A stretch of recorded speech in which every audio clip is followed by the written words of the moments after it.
Assalamualaikum warahmatullahi wabarakatuh. Kami dari kelompok 10 akan mempresentasikan hasil diskusi dari kelompok kami yang mengangkat tema Perang Palestina dan Israel. Untuk selanjutnya akan dilanjutkan oleh teman saya.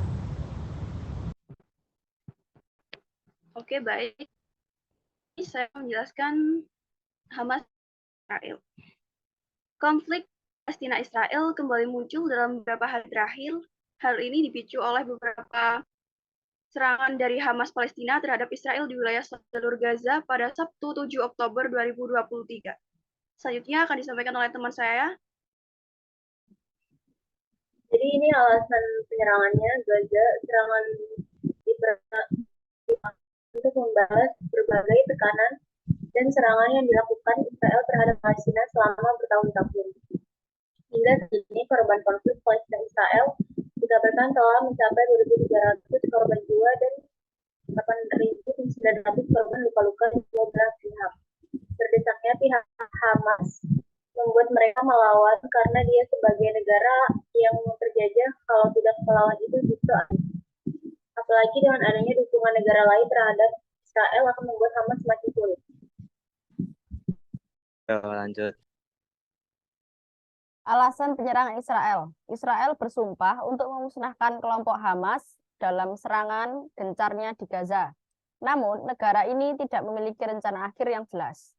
Israel telah mengerahkan 360.000 tentara cadangan dan membombardir daerah kantong kecil tersebut tanpa henti setelah serangan Hamas di Israel Selatan pada 7 Oktober, yang menewaskan sekitar 1.400 orang, sebagian besar warga sipil.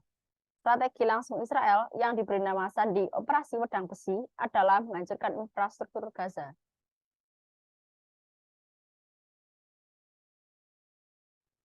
Wilayah Gaza merupakan wilayah dengan jumlah penduduk sekitar 1,1 juta jiwa dan merupakan salah satu wilayah terpadat di dunia.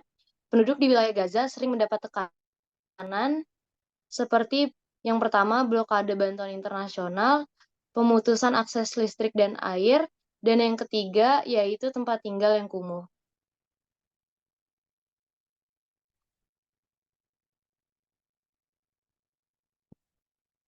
Upaya perdamaian telah banyak dilakukan dalam konflik Palestina-Israel ini. Sayangnya, alih-alih membuahkan hasil, upaya tersebut justru gagal akibat pelarangan yang dilakukan kedua belah pihak.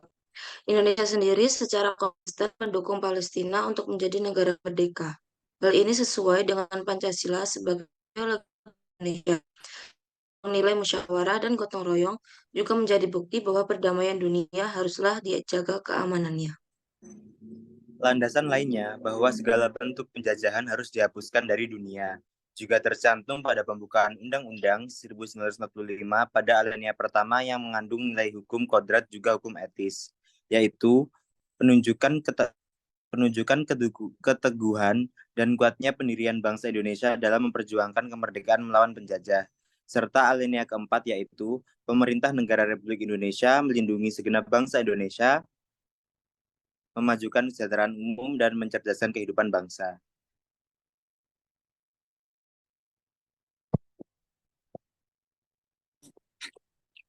Pancasila sebagai ideologi negara.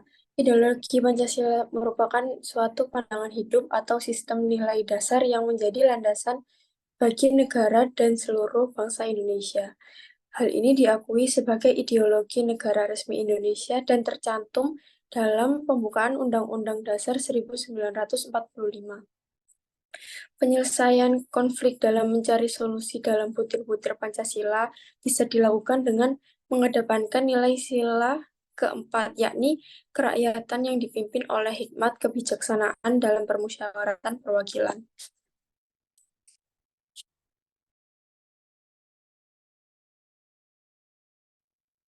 Pancasila menjadi dasar panduan dalam menjalankan hubungan internasional, seperti dalam sila ketiga, yaitu persatuan dan keadilan sosial.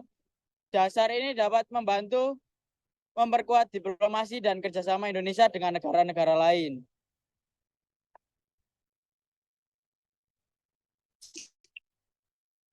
Kesimpulannya, Pancasila telah disusun dengan sebaik mungkin sebagai ideologi Indonesia yang mencakup kemanusiaan dan kebebasan bernegara secara beraturan, dengan tujuan tidak adanya perpecahan dan rakyat Indonesia yang bermoral serta beretika sehingga tercipta kesejahteraan dan kehidupan lingkungan yang tentram. Perdamaian antara keduanya dapat dilakukan jika dunia internasional turut memberikan perhatian tanpa melibatkan kepentingan lainnya.